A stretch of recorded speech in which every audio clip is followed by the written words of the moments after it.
17 বছরের অপেক্ষার পর কাল ফিরছেন বিএনপির ভারপ্রাপ্ত চেয়ারম্যান তারেক রহমান। সব প্রস্তুতিও প্রায় সম্পন্ন। এই বিষয়ে বিস্তারিত জানাতে লন্ডন থেকে যুক্ত হচ্ছেন সহকর্মী এম এ কাইয়ুম।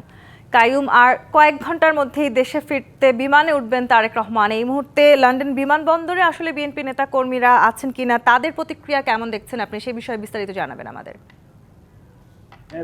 আমি এখন যে জায়গাটিতে দাঁড়িয়ে আছি, লন্ডন হিথ্রো আন্তর্জাতিক বিমানবন্দরের টার্মিনাল 4-এ আপনি দেখতে পাচ্ছেন। সেই টার্মিনাল 4 দিয়ে বাংলাদেশ সহ এশিয়ার বিভিন্ন ফ্লাইট যাতায়াত করে, বিশেষ করে এই টার্মিনাল 4 দিয়ে।